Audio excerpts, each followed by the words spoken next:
Good afternoon, ladies and gentlemen, I'm John, this is Benny Truder, and welcome back to Total War Warhammer 2, and to be precise, the latest DLC pack, the Prophet and the Warlock, because I'm really enjoying how Creative Assembly is actually doing DLC for Total War Warhammer 2. It's been a very, very good system, because sometimes in the past, like say during Rome 2, I think really stands out to me, Creative Assembly would just release a DLC pack that was pretty much just a handful of new factions. Just, here's 3 new factions, they'll start somewhere on the map, they've got their own unit roster, off you go. The map's just got a bit more crowded. But not so in Total War Warhammer 2. They're doing a bit more of a paradox this time round, and I think it's a very, very good idea. Which is, when they release DLC, it doesn't just add some new lords and factions, though it does add those as well. Instead, it goes back and adds more stuff to the other factions as well. So recently, the Vampire Count's got some love, they've got a whole bunch of new mechanics too. But on this occasion, it's the Skaven that get the love. And that's great, because the Skaven are my favourite faction in Total War Warhammer 2. And the changes are really, really damn cool. So let's just dive in. I don't actually care about the Lizardmen. There's some Lizardmen stuff going on too, but I don't care about that. It's all about those utterly adorable little ratties for me.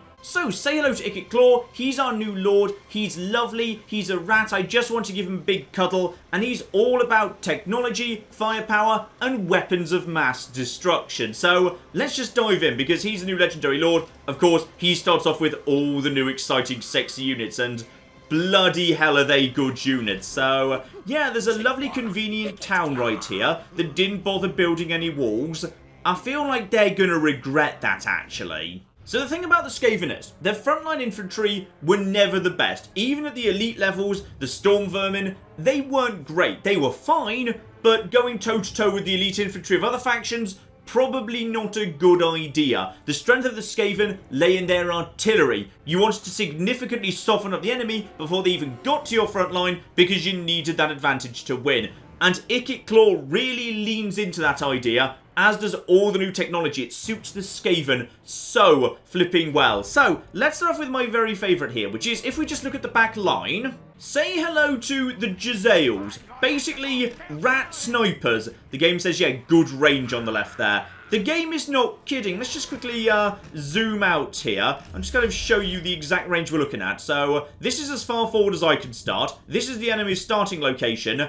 And they can shoot into it. They can shoot across the entire battlefield into the enemy's start location. They basically have the same range as artillery. And their hitting power is no flipping joke. 39 power, of which, yeah, 30 is armor piercing. Bloody hell. And shield breaker, minus 24% missile parry with shield. So even if you're taking on enemies who do actually have shields and would normally be able to resist fire, once you hit them with the Jezzails, then that shield is going to be a lot less effective, which makes life a whole lot easier for the rattling guns, because the Skaven also now have miniguns on the front line, and these guys are spectacular too. The range is not so brilliant. Obviously, you know, they're not going to shoot as far as snipers, but it's still decent. 145 is a decent amount of range, and the missile damage on these guys is stupid. Just look at that. Look at that right bloody there. Shots per volley, 18. Missile damage 2. Armor piercing damage 6.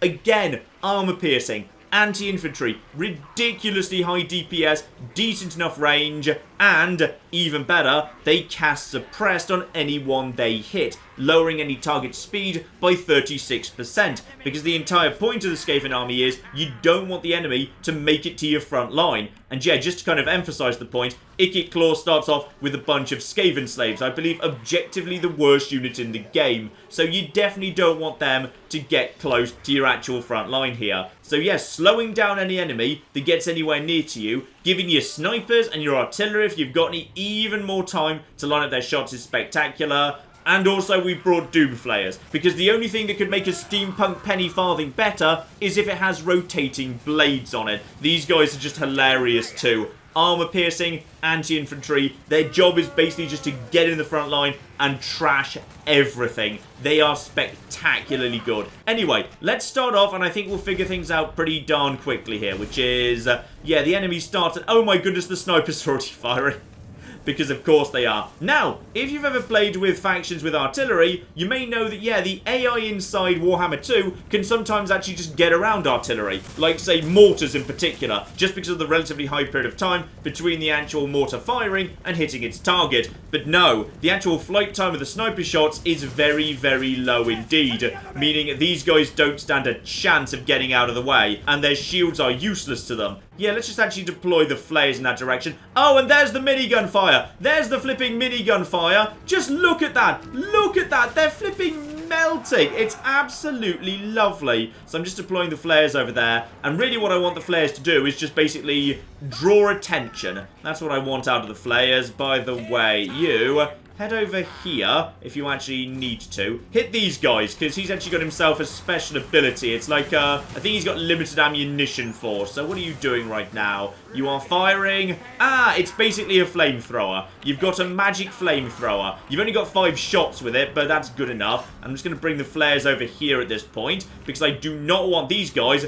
getting up to my clan rat. So you guys, yeah, target over there. You guys get over here. You guys get over here. The flares will just basically shred these bastards. It's going to be beautiful. So now these flares come here. Just actually have a look at the animation of the flares, by the way, because, oh, just look at that. Look at that. They do little wheelies. And did you just actually kill my own troops? Stop killing your own troops. Actually, you know what? Do whatever you want. It's kind of in character for the Skaven. So yeah, they can basically just do tiny wheelies and just destroy everyone, and they're beautiful, and I love them. And now, yeah, at this point, Ikit Claw himself is just going to take on these guys and keep them busy for the time being. But the enemy is pretty much already broken before they made it to my front line, which is spot on. And in comes the Doom Flayers, and they don't like that one little bit. That completely trashes their morale. It's beautiful. And there we go, nice simple victory. But you can just see the firepower of those new guns. It's just beautiful. I mean, just look at the stats there. The front line didn't need to do anything because, yeah, 64 kills on the Jezzails, 58 on the actual rattling guns right there, 70 on the Flayers. It's just beautiful. Nice, easy victory there. Obviously, as ever, that gets me a big old pile of food. Everyone loves a big old pile of food. Some money. And if I'm lucky, maybe a weapon or something. But at the bare minimum, I should get, yeah, Ikit Claw straight up to level 2, which is spot on. As for the town itself, though, there's a new option. I can still occupy it, or sack it, or raise it.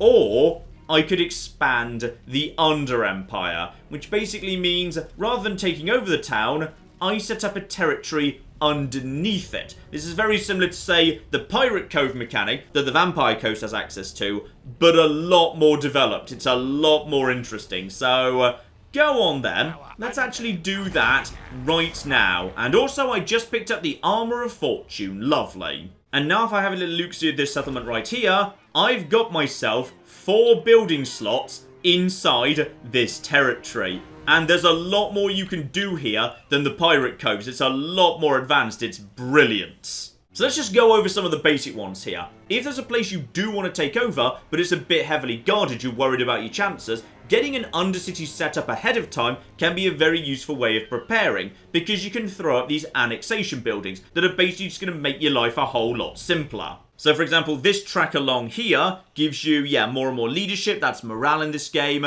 Casualty replenishment rate, even behind enemy lines. Together with, yeah, more movement range. So, very, very useful indeed. Also, yeah, more menace below. So, that's just free troops on the battlefield. Lovely. The other track is, yeah, that just makes heroes more and more effective. So, if you want to weaken the enemy garrison, you absolutely can do. We've also got ourselves, yeah, Vanguard deployment for all local armies. So, you can just deploy your troops wherever the hell you feel like if you want to be in a position to flank your enemy.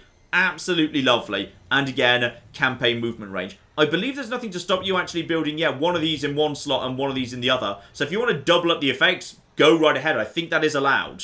So that's if you're planning to invade. But I'm not planning to invade because I've got something else in mind. I just want to see how far I can grow the Under Empire without ever actually taking a single settlement. I'm happy to march my armies around, I'm happy to raid, I'm happy to ransack, but I'm just going to see how far I can grow an Under Empire and how rich and powerful I can get without bothering to actually take a single territory. So as a result of that, yeah, we're going to be needing to profit off these here buildings. So we've got food and money. So money, of course, is very, very nice indeed. And we've got choices. We can either take a flat amount of 200 gold with the basic income building right there, or we can take 20% of the local territory's income. I don't think you're stealing that. It's just, yeah, whatever the income is, 20% of that also gets sent to you on top of that. So for big, rich settlements, that's a good idea. But if you're just planning to take over little villages, yeah, the basic money building can be very, very good indeed.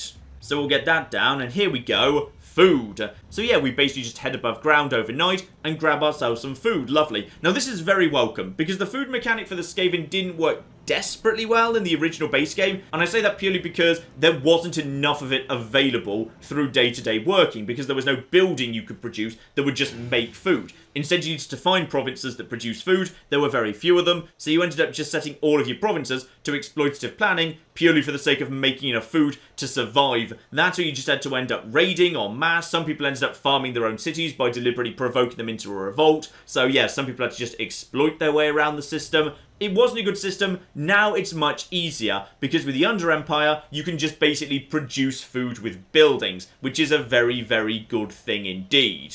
And also the nice thing about these buildings, they're cheap and they're thrown up so flipping quickly. Because, yeah, these actually cost like, yeah, 1,000 gold each and are produced in a single turn. That's very, very fast indeed.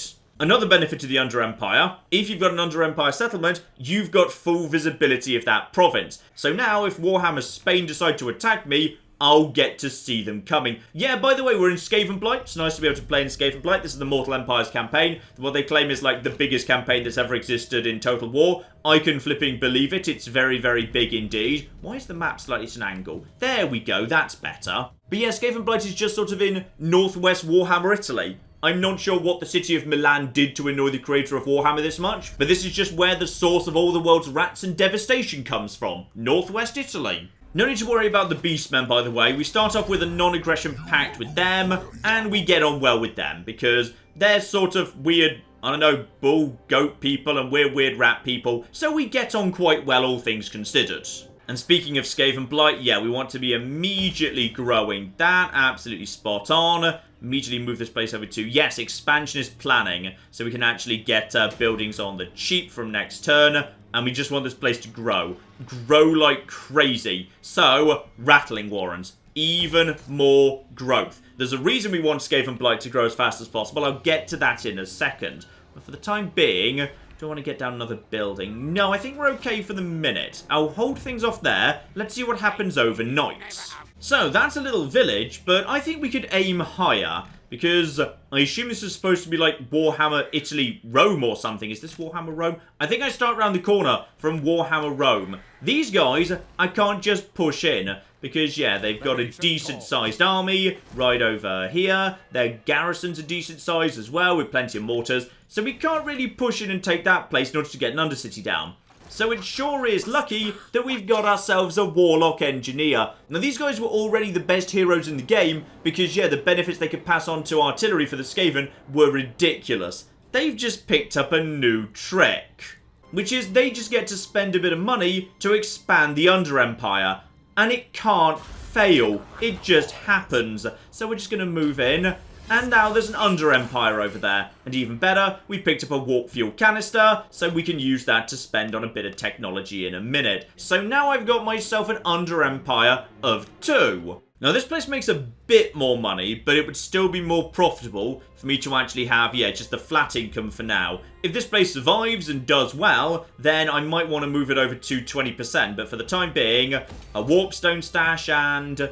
do I need more food?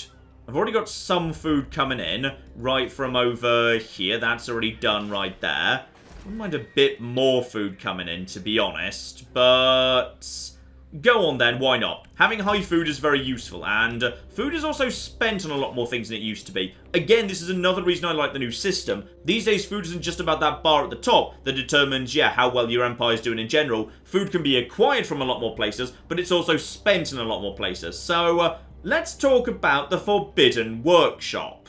Basically, Claw really loves fancy murder machines, so as a result of that, you can feed those warp canisters that you get from winning battles, together with food, into the workshop to get unique upgrades for them. And some of them are stupid good. Like those snipers, how about, yeah, higher range and 15% bonus to armor-piercing missile damage? That seems like a good bet to me, yes. Or how about miniguns that literally never run out of ammunition, because if they ever drop below 20%, they just have an ability to replenish it? Yeah, I think I'll be having both of them, thank you. So here we go. The Under Empire is already generating 400 gold a turn, and we've only put some very basic buildings in. But there's another side to it. You may notice, yeah, a little bar down here. So the Undercity is, of course, a secret city, because no one actually believes in Skaven. They're just a myth. They're definitely not real, and they're definitely not underneath the city right now, and they're definitely not stealing your children in order to eat them. That's definitely all not true in the slightest. So, if discoverability gets too high, people will figure out, oh, hang on, it actually is true. There actually is a massive undercity of rats under the city. Right, we should probably, like, put some dynamite under there and blow it up. So if it gets discovered, the city will just basically be destroyed. They'll collapse the caverns somehow with explosives. I don't know, they just will. You'll have lost all your investment. You won't get anything more out of that city. So you've got to be careful. Especially as the city can actually build special buildings to actually spy on what's going on underneath.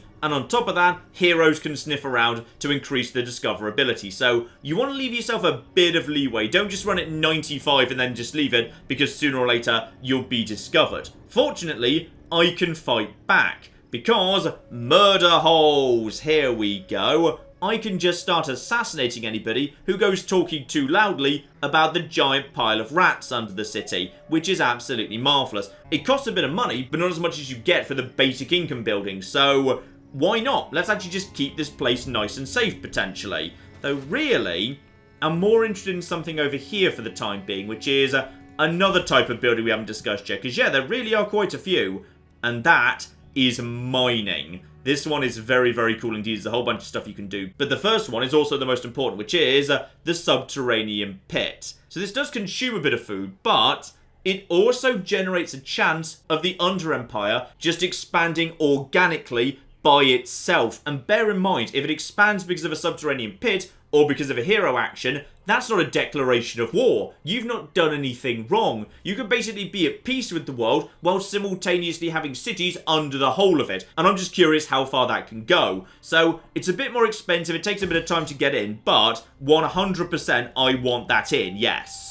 You can't just send agents around to continually throw down new undercities, by the way. They have a cooldown of 10 turns between being allowed to do it, so it's not quite that easy. But between agents, conquests, and subterranean pits, you can start snowballing an Under Empire pretty quickly, and that's just what I want to test today, because that's fascinating. By the way, welcome to the Mortal Empires campaign, where there are a lot of factions. Like a really, really, really big number of factions. Like probably over 100 factions, so the time between turns drags on a little bit. So there's some rats. That's the Tomb Kings right there. Then the various Imperial factions, the up northy factions, whole bunch of dwarves passing by. Then we've got ourselves greenskins. Then we've got ourselves, yep, there's some undead counts right there.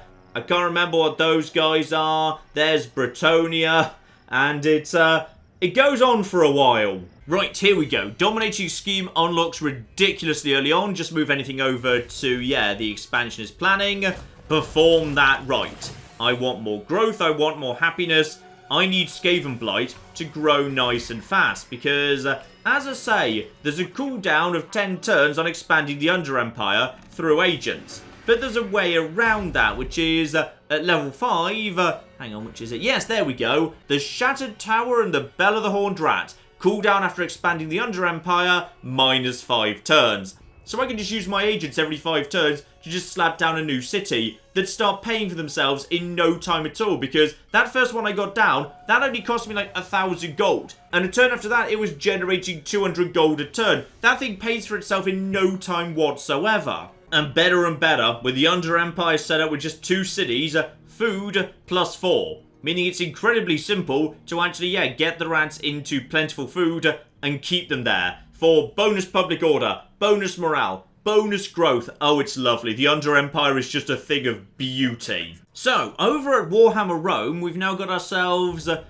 200 gold, 2 food coming in as well, together with -1 food, so only +1 food off the Under Empire that way. And also, yeah, discoverability down. So, discoverability is nice and low here right now. Though -10 of that is just because my agent's passing through. And, like, assassinating anyone who talks too loudly about the possibility of rats, I suppose. So, I feel like we're pretty good to actually expand the subterranean pit to a full-on mine shaft. 10% chance per turn of expanding the Under Empire to any adjacent region. And the reason I wanted this here is because this place has a lot of adjacent regions. This is adjacent over here, though. Hang on. This place is... Did someone burn this place down? I think someone burnt this place down. Right, we probably can't expand to a ruin, unfortunately. But this place over here and this place down here, and... technically, do you actually share a border with... I don't know if you actually share a border with Border Princes over here, or if your border's just with the mountain. I'm not 100% sure there. Yeah, I think they've only got 2 borders now, this and down over here. But still, 10% chance we can just expand into either of those locations every single turn. That's good stuff.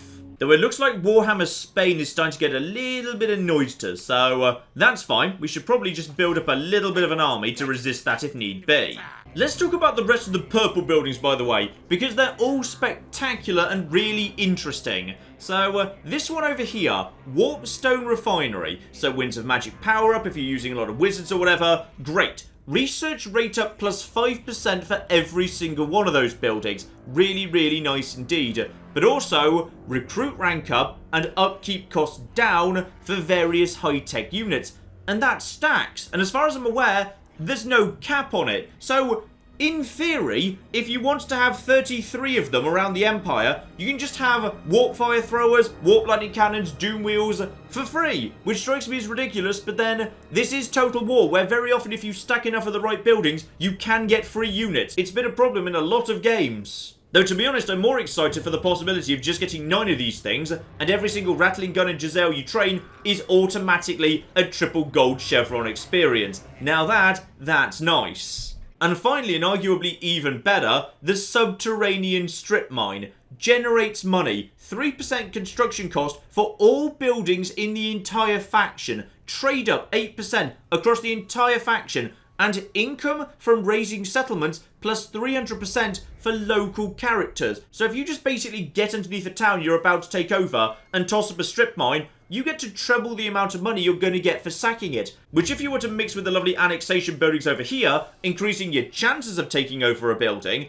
then you can pretty much walk into territories you normally wouldn't be able to take over and make vastly more money. I love the Under Empire. Okay, the Under Empire is amazing. Playing tall is now a totally legitimate thing for the Skaven in Warhammer 2, and I adore that.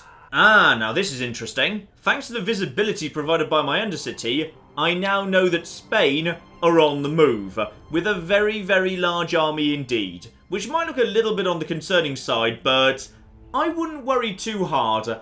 I've got a plan to deal with them. Let's just spend a bit of food and warp fuel getting this thing up to snuff. Lovely. So yeah, now my Flayer will do a whole lot more damage if they're determined to attack the damn thing. Oh, they're backing off for the time being. They don't want to do this yet, but I think we've got a surprise for them when they do inevitably decide to attack us. Yes. Well, as I've got this army trained now, it seems a shame not to use it when there's so many delicious man things right there that can be converted into food so easily. Now you might be looking at this and thinking, you might be looking a little bit outnumbered there. And you're right, I probably would be. They've got the garrison regrown here. They've got a decent sized army, 9 units, plenty of swordsmen. So how about we tip the scales just a little bit in our favour? After all, a Burrows is only 1,000, it gets thrown up in a single day, and if we need to, we can demolish it later and get 600 back. So basically, I'm just spending 400 gold in order to give myself +2 leadership, more movement, casualty replenishment, and more importantly, 2 charges of the menace below. So that's a really, really damn good deal, because yeah, you get 60% of that back when you break it down. And here's something fun as well. So the scheme of doom that gives you the Doom Engineer. Once upon a time, he just existed to blow up a city, which he can still do, but he can also establish a Warlock laboratory. Okay, interesting. Expending his life founding an undercity beneath an enemy settlement. Go on then, I didn't know you did that these days. It's only flipping 800 gold. Let's go. So, how about we head in and just sack this place again? Because that's another 1,500 gold. Why not? So we can just walk straight in. You might be thinking, that still looks like a fairly large amount of troops there, John. Are you 100% sure about this one? Yes. Yes, I am. Because there's a toy I haven't shown off yet. Alright, here we go. Quite a few troops, and they are backing off straight away. You guys trying to join up with your reinforcements or something? Or maybe you're...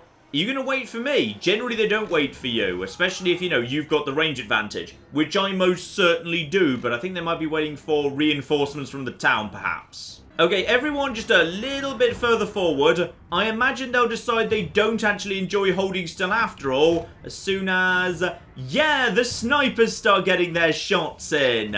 Lovely. So these guys are already, yeah, they're about a quarter dead after one volley. And I actually upgraded these guys to, oh yeah, I upgraded these guys, of course, to have shorter reload. So that's pretty good. That's pretty good as well. I'm happy with that. Oh, they're thinking about moving. They don't like it. They don't like what's been going on one little bit. So, yeah, that's all of them. The reinforcements have joined in. So, did I mention the tactical nukes? Yeah, this guy's got tactical nukes. So, I've got a plan, actually. I'm going to see if I can actually utilize the Doomflayers to draw them all together into one position. Because these guys, what I'm hoping they're going to do now is, yeah, basically respond to the Doomflayers and say, oh no, Doomflayers, we better try and get on top of them, otherwise all sorts of bad things will happen. So, we'll just go over here, we'll head over here. We got mini fire coming in too. Let's just make sure we get all of the attention, please, all of the attention. Just go for you as well. Is everyone now nice and close together? I think everyone's fairly close together. Yeah, get over there. Right, now, back over to these guys in the middle, please. Back over to these guys in the middle, because we just need to find the right place to drop the nuke. And I'd say, ooh, come on. I need you guys all together in one spot, if you'd be so kind. Actually, they're already starting to break a little bit. They're not exactly clustering as much as I'd like, but I'd say this here... That's still a good spot right there. So let's just hold them in place. They're actually running into it. They're running into it. And get the flares out of there because in a moment, the flipping nuke just arrived. And I think basically we've just won, actually. So, that's a nuke. They get those, which is, you know, very, very good fun indeed. That there are just nukes. Now we'll just actually ride the Doomflayers into there. These guys have basically all broken because I just nuked them. And they're armed with crossbows and I've got tactical nukes. So now I'll just, yeah, bring the Doomflayers back in over there. If the snipers have still got a shot, use that shot, yeah, against those crossbowmen. I prefer them to be dead, please. These guys they're already basically breaking. They don't enjoy this one little bit. You go and take on that unit of swordsmen. Yeah, this guy's got himself like a special ability. He's only got limited ammunition for it. He's only got 2 left, but it's like a magic flamethrower. He's got his own like warp flamethrower built in. So that just melts them. You see that right there. It's ridiculously strong. I love it. And you, yeah, use the last charge of that against these guys, please, while the Doomflayers just head over here and deal with that. And you see the advantage of the range. Oh, there's the minigun fire. I've barely taken any damage, like some really light knocks to my clan rats. But other than that, this has been an absolute cakewalk because I've got nukes and they don't. And I've got miniguns and they don't. And I've got snipers and they don't. Basically, rats are the best at everything. Rats are amazing. And the nukes are just wonderful and I love them. Yeah, 96 losses when I was massively outnumbered. Love it. So, we'll be just helping myself to, yep, a giant pile of food. Everyone loves a giant pile of food. And a giant pile of money as well. And I can have a forbidden rod. I'm sure I'll enjoy that massively. Get myself up another level as well. Lovely. And of course, that means we can just sack the place again. Because why not, eh? There we go. So I've just sacked that again. You're dead. My lord gets stronger. Everything is good. And let's just get some extra money in. May as well spend, actually, yeah, some of this money I've just made off you bastards on just improving my own economic infrastructure there. Spot on. Yes, now as part of the new Warlock Masterclass, Ikit Claw has, yeah, some abilities that are somewhat similar to a Warlock Engineer, which is great because Warlock Engineers were amazing. So he gets the engineering skill, he gets Blastmaster. So yeah, how about we just get ourselves even more ammunition that leads next time into reduced reload times, massively increasing the DPS of the Jezzails and their already ridiculous firepower. Ooh, the Spanish have decided they don't actually want to be at war anymore. You know what? I'm actually going to see if they're willing to pay for that. There we go, an extra 500 gold for my trouble, you stupid bastards. So, me and Warhammer Spain have agreed to stop punching each other in the face. What we didn't say anything about, and this was really a mistake on his part when we were drawing up the treaty, is he didn't say a thing about the Under Empire, which can now be founded for 1,200 gold. Which is, hang on, if I just actually check the amount of gold here. How much money am I making from the Under Empire now? It's still only 400, but that's about to jump to 800, I believe, once these upgrades are done. So I can still very, very easily afford this. So, yeah, by the way, we're going to be having a new Under Empire right there. And that also gets me a new Warp Cell, because, yeah, you get those for Warlock Engineers or Warlock Masters actually completing missions or winning battles. So I'm back up to 1 there, which is useful because, yeah, if I actually want more Doom Rockets, they actually need to be purchased. 5 food, 3 warp cells. And what's even better, of course, is you can make them more powerful than they are, despite the fact they're already ridiculously powerful, which is such a Skaven way of looking at the world. It just is beautiful. So here we go, recovering warp fuel after you actually use a Doom Rocket, so you can actually put that towards building the next one. Very, very nice indeed. Chemical warp heads, additional damage over time, because nuking someone isn't enough, you need to also poison them. Great. And on the off chance that Spain decides to betray me, I will now literally see them coming. I can see what's in their city. I can see the entire road leading to Skaven Blight. There's no way they can sneak up on me. But there's one more thing we haven't actually discussed yet. The rather fascinating Ruination track. Now this is the creme de la creme. This is peak Skaven and peak Ikit Claw right here. So, if you want to, you can put down a Rat King War Camp. Now, this thing's very expensive. It doesn't actually do anything. It massively increases discoverability. It consumes 5 food a turn. So, why would you want to build that? Well, you might want to build it because after you've built it, 5 turns later, if you spend 4 grand to kick off the timer,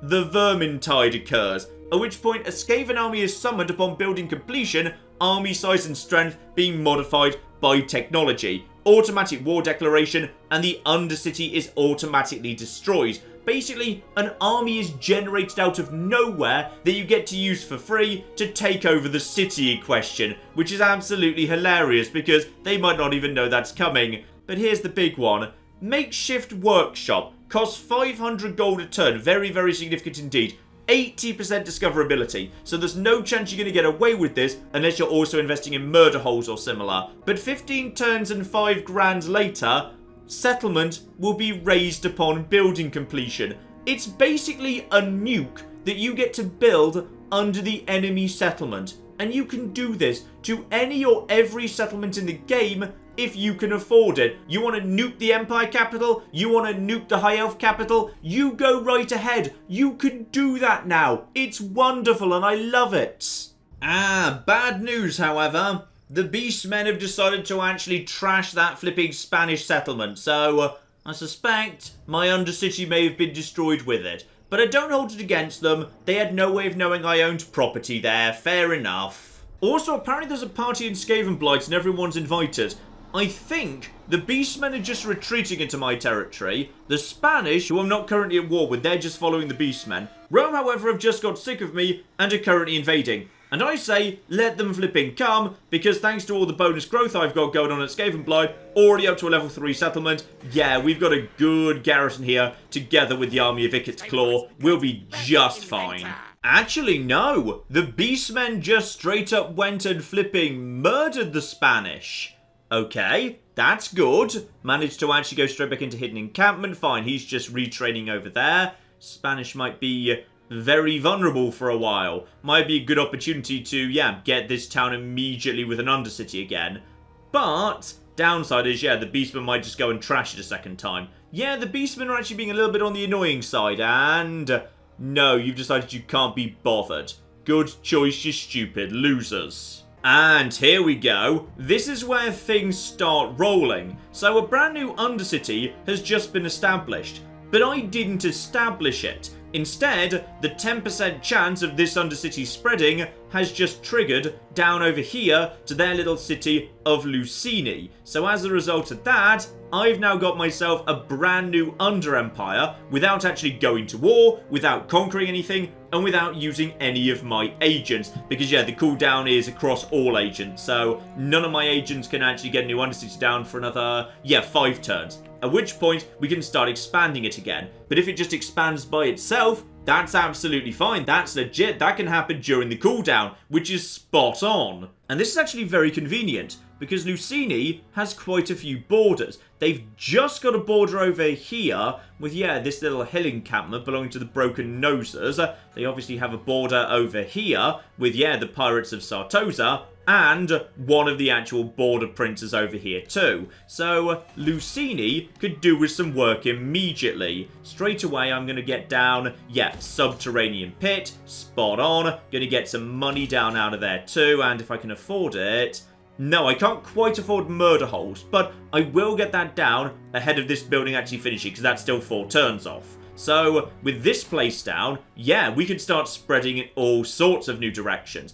And of course, once we've got the actual spread building down here, and here, we've got more and more chance to start spreading over to here, to this place, which is...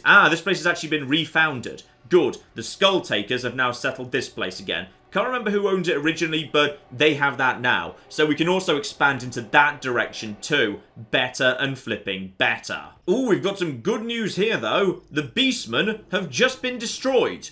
I'm not sure what destroyed them, because I literally just saw them over here, but apparently they've been destroyed, which really works for me, because with them dead, I can actually get down more settlements in this part of the world without really worrying about them being trashed by my own friends. Well, before they died, they did pretty much screw over the Spanish, so go on then. I don't really mind being at war with Spain. Let's just go back in over here, declare war on these stupid bastards, walk straight in and get another Under-Empire down. And there we go. That just gets me an extra warp fuel canister as well, so that is useful. And the Under-Empire is straight back to how it should be. Lovely. So now we've got Under-Empire, Under-Empire, Under-Empire, brand new Under-Empire, and in just 4 more turns, my agents can spread it even further. And this is interesting. So actually, Rome is starting to make some good money here. Rome is actually starting to become wealthy.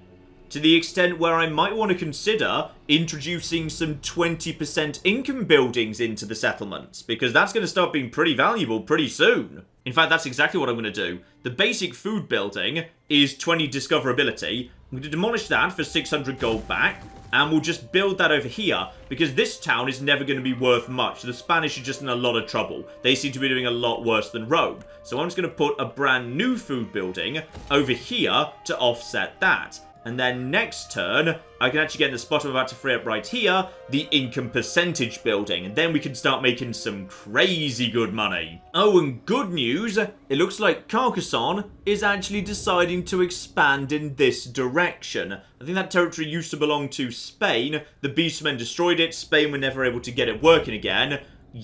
I'm pretty sure that they're about to get that sorted out again. And then we can just expand in that direction. Beautiful. And as for the massive army of Rome that was once in my territory, they're now naffing off to the south, which is spot on, but I'm now kind of curious where it is they're going. And ooh, yes. This is what I like about this, by the way. I can just basically stay in Skaven Blight and get incredibly rich, but I also get to see what's going on in the rest of the world. It's like playing the game in Observer Mode, and I like playing massive games like this in Observer Mode. It's great fun. I can just feel like a puppet master who's got secret settlements under everybody, which is pretty much the plan, yes. Okay, Rome has decided to declare war in the end, which they've decided to do once their army is moved to the far side of the Empire of Me. So, bloody genius, you lot. They're not even moving their armies further north, they're just leaving them down there, they're just leaving their capital completely exposed. Luckily, I've got no interest in taking it, but if they insist, I suppose I could go and just sack it for a bit.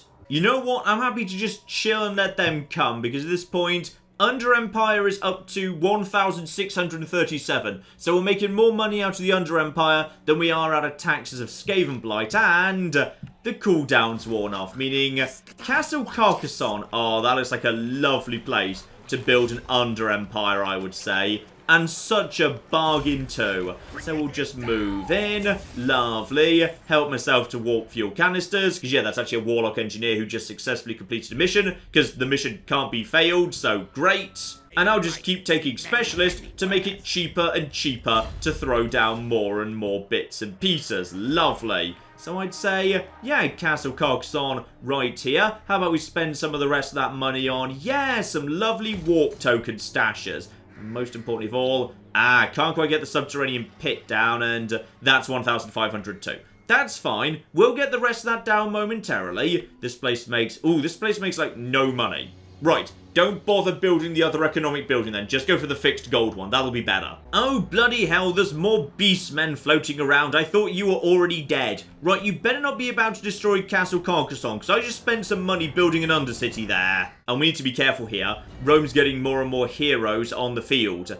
And heroes are reducing the cap. So, yeah, normally it's 100, but I think it's actually down 10 per local hero, because this guy's got Discover Undercity. Yeah, that's just a passive constant effect, so he's not allowed to go searching for it, but while he's in the same area, the cap is reduced by 10, so let's just be a little bit careful of that. Which is why I've just upgraded my murder holes to full-on kill perches. Lovely. Also, chaos is stirring or whatever, but I don't really think that's a big problem for me because I'm a chaotic rat person who doesn't really bother having an empire. I just live under other people's, so I'm sure it's not a problem. You know, I do have all this warp fuel. Just in case, just on the off chance that there might be some trouble, how about we get ourselves one nuke ready to go, so if Rome decides to invade, we just nuke the bastards. Also, the Wood Elves have declared war against me. They're nowhere flipping near me, we have no real interest in each other whatsoever. They're basically just being dicks right now. So fair enough, I guess we'll just come and infest you next, you stupid bastards. Also, Spain's invading again. I think they're coming around the South Pass to try and stop me seeing them. So it is unfortunate that, yeah, I've actually got undercities in every single settlement they own. So, I know about that ahead of time. That's fine. Plenty of time for me to just build some new troops. Oh, things are starting to get rolling now. We've actually got ourselves a brand new Undercity for free. The chance is activated right over there. We've expanded over to Karak Bufdar over in this direction. And that is... actually, that's pretty good. That looks like that's got a fair few land borders over there. That's got a land border to here. That's got a land border to here. Because, yeah, when the game's talking about expanding the Under Empire, it doesn't need a road. It just needs a physical connection because you're going underground. In fact, actually...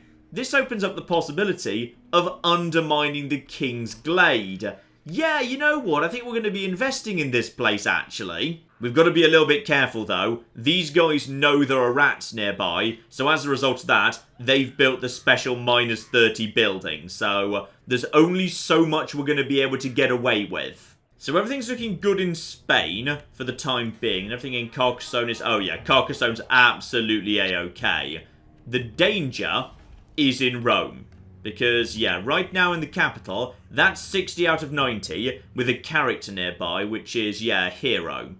Now that makes me think I should probably bring my hero back to Rome as quickly as possible, just to provide a little bit of backup. And yeah, just cut straight through the bloody Wood Elf territory, because basically screw Wood Elves.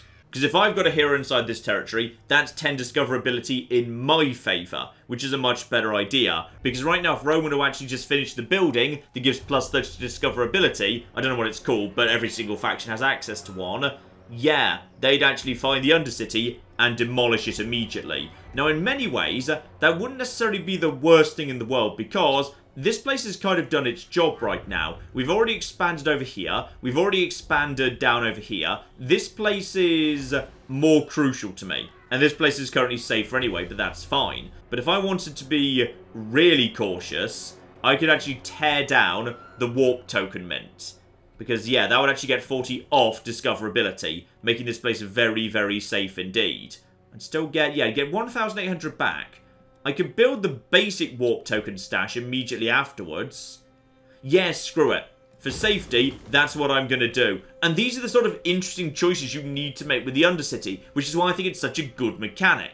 Oh, it's starting to steamroll now. We've actually just expanded from Castle Carcassonne over to Brionne, which is actually a very, very good one to have. I believe that's actually making... It's not making great money, but it's making better money. So yeah, and that was actually a 5% chance of happening. Castle Carcassonne, that's actually, yeah, we're moving that towards 10% right now. And once that's done, this place borders a lot of different territories. So 10% chance will expand into any of them on any given turn. Borders these guys over here. Aquitaine to the north. Probably not worth bothering with in terms of that. This place we could just turn into, yeah, just a production of money and food and whatever. That'll be fine. But at this point, Castle Carcassonne, 10% chance of expanding in this direction.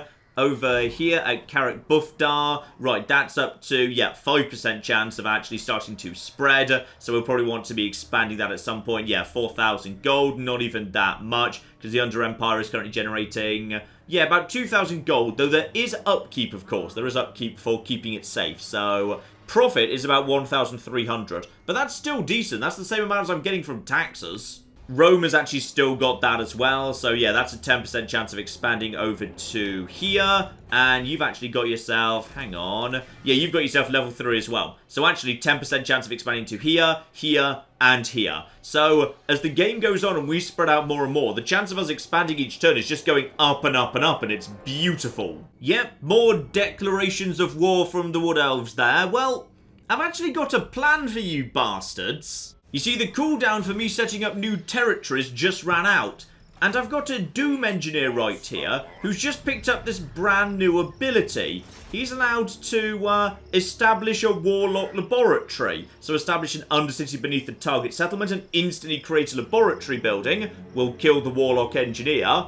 I'm going to build a Warlock laboratory directly underneath your Oak of Ages. I don't know why that's even allowed, but the game is saying I can do that. Yes, I've now actually created an Undercity underneath the Oak of Ages, because why not? So that's a special building right here. Experience points per turn for Warlock Engineers faction-wide. Research rate up. Lovely. That's just a special building you can't build otherwise. But while I'm actually underneath your Oak of Ages, I can't help but think it would be kind of hilarious if we were to, I don't know, say, blow it up. That would be kind of hilarious. I'm going to see whether you can nuke the Oak of Ages. Also, Rome decided they wanted to actually march into Skaven Blight itself. Terrible idea, guys, because I've got artillery here. Plenty of it, too. Oh, and it's an ambush battle as well. So we won't be surrounding them. No, no, no, no, no. I think what we'll be doing is, yeah, just drawing ourselves up in a really nice high location and just firing down on the stupid bastards. Begin the battle and open fire on anything we've got range of. And I think that's actually... yeah, should be quite a few things. The Plague Claw catapult should be immediately starting to fire into the rear of your cavalry. Yeah, figured that might be a thing. And my reinforcements are on the way too. So you guys just, yeah, just draw yourselves up as best you can while I just get the reinforcements from the town coming in here. I think we'll find there's plenty of artillery just coming. I love the Plague Claw so much. And oh, it does so much damage. It's so powerful. I love it. And they're all bunched together. Oh, this is a thing of beauty. This is just gorgeous. Right, you guys, all of you, head over here, quick as you can, please. Join up with the battle line. You know, I could just nuke them right now because, yeah, the game's totally fine with you just nuking any spot on the battle map. But, no, no, no. I think we'll actually let the Jezzails have some fun first. The Jezzails can have a lot of fun tearing apart that cavalry. We've got the reinforcements coming in too. Ah, the Jezzails have started firing. Beautiful. You guys are technically anti-infantry though, so you should probably be focusing your fire on the infantry actually. You just deal with that, please. So yeah, like say over here, this would be a good target for you. Take out these lovely spearmen with shields, and the artillery can actually just start melting the horses. That'll do as well. Plenty more coming in yet. And if they actually get any closer, the miniguns will start firing too. Lovely. You guys just change target over to here if you'd be so kind. Ah, this is good. This is very good. This is just wonderful, in fact. And more just being laid down on you. Do I actually want to use... Oh, actually, tell you what I could use. I'm just going to actually now, yeah, use the menace below just to basically distract them and keep these guys busy for the moment. Just so they don't actually get too close to me. And speaking of which, actually, it's probably time to deploy the Doom Flayers. In fact, so how about we just deploy the Doom Flares over to here, because this appears to be where most of them actually are. In a moment, my slingers will start getting involved too. Thank you very, very much, guys. In comes some slinging, and in comes the I love the Flayers. The Flayers are amazing. And we found some hidden foes. I don't really care. Just start chopping our way through all of that. Gutter on the slingers. They haven't even made it to my front line yet. Their leader is right there. He's trying to get up on top of us. That's all absolutely fine. In comes minigun fire over there. The menace below has actually been working pretty nicely. Just going to get over to these here spearmen. They aren't anti-large, but just look at them. They can't do a thing to me. You guys, turn your fire over here, if you'd be so kind. We've got plenty of firepower being laid down over here. These guys are just breaking immediately. I'm just going to send my Skaven slaves just to keep these guys busy. You guys open fire over here. You guys get over here. We got more clan rats just in terms of menace below. And just look at them. They can't get up to my front line. They just can't. It's beautiful. Yeah, they're starting to just break apart immediately. There's nothing they can do here. Did they even get up to my front line? I don't know if they even did. But this is a good quality Skaven army at this point. We've got sniper rifles, we've got miniguns, we've got artillery. What are they going to do at this point? The miniguns are just pushing forward. They're slaughtering everything. Just look at that. They're just being chased off by it. It's glorious. Yeah, 38 losses in the main army. Spot on. And there we go. Just chase them down. One quick auto-resolve later. And we've got 5 grand in the bank. And the Roman army has been defeated. Love it. Oh, and here's a big one too. We have expanded into Sartosa. And that, of course, belongs to an actual legendary lord. So I'm guessing the amount of money made there is not bad. And the chance of it being taken seems very low, as I'm guessing the... Oh yeah, the garrison is huge and terrifying. So this is a very, very nice, safe place for me to actually expand into. Beautiful. Here we go. 1 Doom Sphere. Let's just blow up your sacred tree and see how you enjoy that, you stupid bastards. So if Rome are determined to be dicks to me, then I suppose it's time for us to step up our campaign against them, and I've got just the way to do it. You see, over in Rome right now, we've got ourselves, yeah, the mine shafts. But now that we've actually already extended the Undercity to here, and down over to here, it's started kind of outliving its usefulness. So we're going to get rid of that for a bonus 2,400 gold straight back again.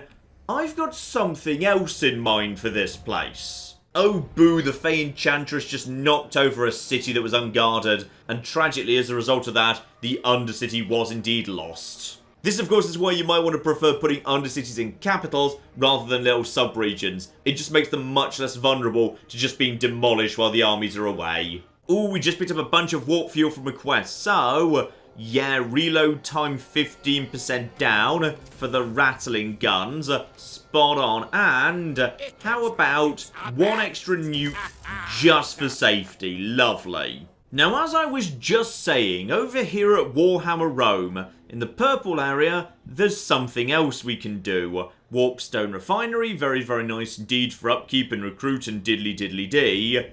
But here's the thing, right here. Subterranean strip mine generates a big old pile of money, construction costs down, income up, but, more importantly, income from raising settlements plus 300%, because if they're going to attack me, I feel like we should pay them a little visit ourselves. And to help out with that, we're going to be needing an army. So it sure is bloody convenient that we've just finished the buildings that let us actually get our own, oh yeah, more Giselles, more rattling gun teams, more, I say. But fate taketh away with one hand, and it giveth with the other. We've actually just got ourselves a brand new Undercity established, over here. Yeah, this used to belong to the border princes, and then actually at some point, I believe, yeah, some greenskins moved in, so this place much more nice and secure, because, yeah, proper walled settlement. Lovely. Then again, I say that, there do appear to be some, yeah, Skaven rebels who have currently got the place under siege, I believe, so maybe don't invest too heavily yet. Oh, good, another faction of wood elves has decided to declare war on me. I'm going to be so happy when I nuke your stupid holy tree. Oh, and more. Finally, we've actually just expanded organically over in this direction. Yeah, Ruin that used to be Spanish now belongs to the Fey Enchantress, so mine now. In fact, actually, I've got the full flippin' set. Lovely. And that's good, because the rats did indeed burn down this city. Dear oh dear. Here we go. I suspect this is enough firepower to basically stand up against the entire garrison. Absolutely all of it. Yeah, I'm pretty confident we can, actually. Oh, I was hoping they might decide that they can actually sally forth, because that means they have to walk directly into my lines. Oh, this is gonna be beautiful. And just in case things do get dicey, do remember, I have got 2 nukes in reserve, just in case. Oh, here we go. Catapults at the rear, snipers right in front of them, and just in case they manage to get for any of that, we have got warp fire in the form of miniguns and all sorts of other things right there. So that there is, yeah, that is the elite knights that have decided they want to try and come in first. It's not worked out desperately well for them. In fact, they've already decided to naff off home.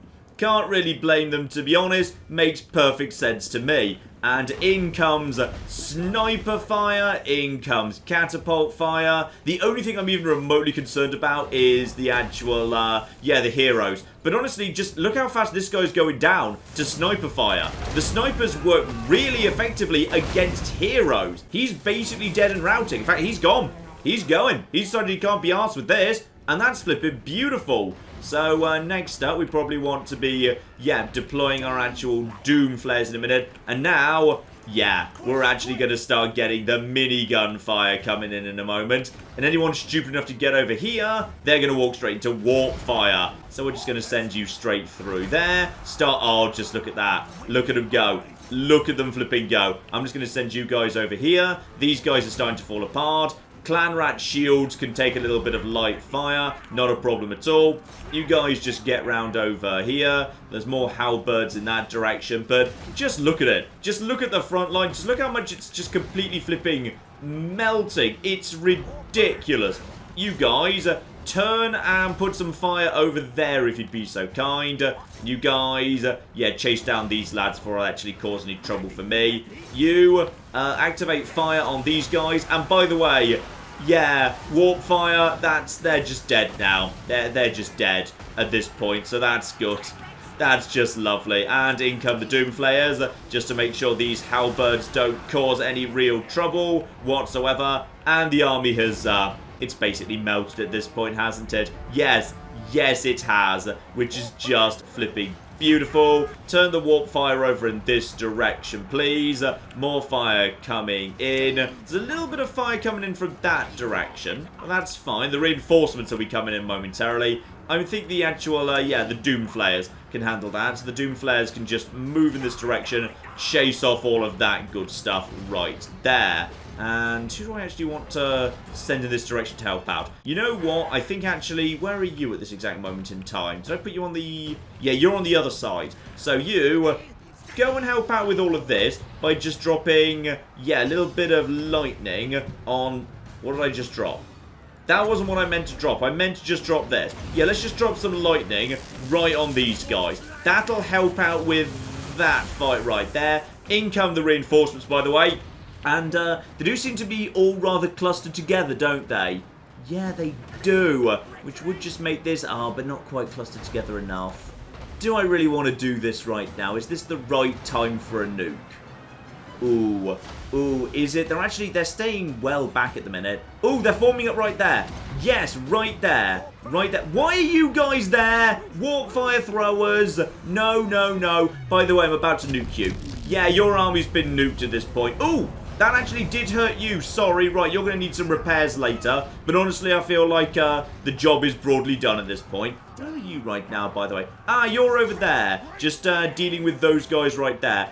See if these handgunners, please. But the actual, yeah, the main line is fine. I mean, just look at the firepower. The firepower is, it's ridiculous. They just can't get up to me. Just look at the flamethrowers right there. The warp fire throwers are stupid powerful. It's amazing. You guys, yeah, concentrate your fire over there if you'd be so kind. I want these guys taken out before they cause any trouble. These guys have got a lot of gunners, but they're collapsing. They're already completely collapsing. So just see off what's left, sniper fire into all of that, and I don't even know what happened to the heroes. They don't really seem to have shown up, to be honest, so that's nice. I mean, just look at it. The amount of firepower here is, it's ridiculous. They just can't get up to my line. They're just torn to shreds. It's beautiful.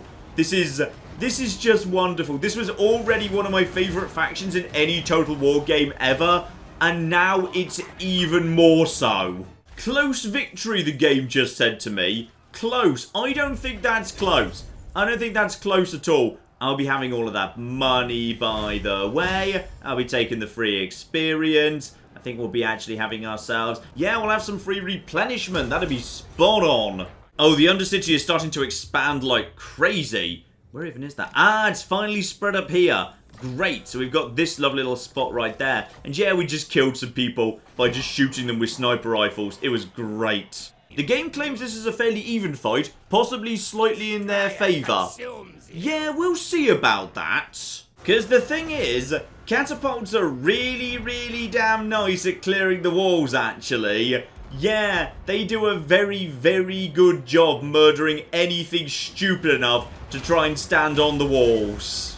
Here we go, rats on the walls. We've got their gunners trapped in the middle. And now we can just basically start pelting them with vast amounts of Plague Claw fire.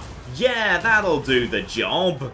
Plague Claw catapults are also terrifyingly accurate. They always have been. So I'm pointing the catapults at that one hero, the guy who's still got some decent amount of health, and it's doing a surprisingly good job getting extremely close to him. The odd shot is completely nailing him. We're just going to repeatedly hit him with all the artillery in the world. Eventually he'll get the message. And there we go. They've given up. Marvellous. I wouldn't really say that was an even battle game. I didn't even need to bring in my actual, troops. I just sent in the meat shields and they won with artillery support. And now, as for why we did all of that, yeah, I'll take a little bit of food. That's nice, and I'll take a little bit of loose change. But, I feel like we might want a bit more loose change than that, actually. Because I've prepared for this particular event. Thanks to the strip mining down below, the sacking should now be worth, what's it? 19,000. 19,000 gold right there. Yeah, I think I'll be taking that, thank you. Or I could raise the damn place for 18,000. But you know what? No. Take the 19 grand, because then I can just come back and do it again in a few years. Oh yeah, and we're actually off cooldown for the Under Empire, so let's just get a little bit more Under Empire directly under the King's Glade. Marvellous. And this place makes alright money, so we'll be having some of that, thank you. And all of that lovely loot money, oh, that could pay for some real nice expansion opportunities around here. Oh, and we get rewarded for those investments straight away. Quinnell's has now actually fallen inside my Under Empire as well. Beautiful. And this place has got a lot of land borders, so I think we know what we're doing with all of our lovely money. Yet more subterranean mining. And as every single territory around Castle Carcassonne is already infested, we can just break down their tunnels to actually get, 60% refund. Don't worry, I've not forgotten why we're here. Can you plant a nuke underneath the Oak of Ages, thereby just destroying it? Well, we're about to find out. Oh, here we go. Any minute, as soon as we've gone through all the other clans, then yeah, we're gonna see whether or not the Oak of Ages actually explodes. So, first, Aranessa wants to have a chat about something, and on top of that, it's gonna take 10 minutes because it's Mortal Empires. There's a lot of flippin' factions to get through. But yeah, I'm happy to basically just chill out with her. That's marvellous. Oh, we've got our answer. And the nuke goes off. The Oak of Ages has actually just been ruined. We have just flipping nuked the Oak of Ages. It is on fire. It is destroyed. Oh, flip, yes. Oh, that's amazing. Yeah, that'll teach you to declare war on me the moment you discover my existence, you stupid bastards. Oh, I wasn't sure if that was actually going to work. Oh, that's so beautiful. I've burned down your stupid eternal immortal holy tree. Oh, that's the best thing. And while that was just kind of for fun, I can actually see the real advantage to this. Because I have seen many times in the past, people saying, yeah, invading the Wood Elves is a bloody nightmare. It's a really annoying place to invade. Well, why bother invading? Why not just sneak a bomb underneath it and blow it the hell up? Absolutely beautiful. Especially as I believe there was actually an army inside that city, so I think it's destroyed that army as well, which is even better. In conclusion, ladies and gentlemen, I can't help but notice that Skaven Blight is not only still standing, but thriving. Already a level 4 settlement, well on its way to becoming a level 5 one. Absolutely spot on. And the Wood Elf Holy Tree is on fire. So basically, Skaven win, everybody else loses. And despite the fact I've still only got one settlement, I've got myself, yeah, the Under Empire is 1, 2, 3... 4, 5, 6, was 7, but we blew that bit up. So 7 right there. Haven't actually got this because, yeah, that was destroyed at one point. And then we've got ourselves, 8, 9, and 10. So, yeah, we've actually got an Under Empire of 10. Hang on, did I count that one? 10 or 11, I can't remember whether I counted that one. But, yeah, we've got ourselves 10 little mini settlements right there. And visibility of an area as big as Ulthuan, which is pretty damn cool, actually. I just love the fact that you get to see everything. You basically just get to spy on the entire map, and it hasn't really put me behind in any way, because I don't need as many armies, because I've got less ground to protect. So instead I can just have this one beautiful army with barely any flipping infantry in it, and instead, screw it. Rattling guns, snipers, warp fire throwers, doom flayers, warp lightning cannons, plague claw catapults. Basically, ladies and gentlemen, in conclusion, I flippin' love this change. I love what they've done to Skaven. They were already one of my favourite factions. Now they're just amazing. I absolutely love them. Honestly, this is enough of a change that I'll probably just play another Skaven campaign just quietly in my own time, because I've literally already done a Skaven campaign, so I wouldn't make a series out of it, but this is enough to actually get me playing this in my spare time. And as someone who plays a lot of video games to make YouTube videos, it takes a very special game indeed for me to choose to sit down with it for some extra hours after I'm done with my work for the day. And yeah, the new Skaven, they absolutely tick that box. They're amazing and I love them and they're wonderful. And Warhammer 2 is just doing so nicely. I mean, it was a solid game when it came out, but they've just added so much to it. They've polished, they've added in new mechanics, they've improved the factions that were already there. Because this isn't just for Ikit Claw, this is for any of the Skaven factions. So Queek Head Taker and Lord Skrulk also get all of these new mechanics, which is just wonderful. Total War Warhammer 2, link in the description below. This is actually tied to the Prophet and the Warlock DLC, but as I say, I think you actually get good value out of the DLC in Warhammer 2 because they're adding in a lot of really interesting new mechanics that do change up the game a lot. I'll be keeping a close eye on Warhammer 2. I hope they're not even near to done with it because it just feels like they're adding more and more. It's growing, it's getting better and better. I'm really excited for it. It makes me more excited for Warhammer 3 because I really think that's going to be something really special. If they take all of these polished mechanics from 2 and just refine them even further, it's going to be beautiful. I look forward to it hugely. But in the meantime, I've been John. This has been Many a True Nerd, and this has been Total War Warhammer 2 with the Prophet and the Warlock. Thank you very much, and goodbye. We've all learnt a valuable lesson here. When people have the zombie plague, don't allow them into confined spaces with you. We should just actually, use cannons. Do we have cannons? Use the cannons. Oh, they've got a big hammer. That's what the noise is. And a pirate's just rammed them. Okay, I think we're in a traffic jam on the sea.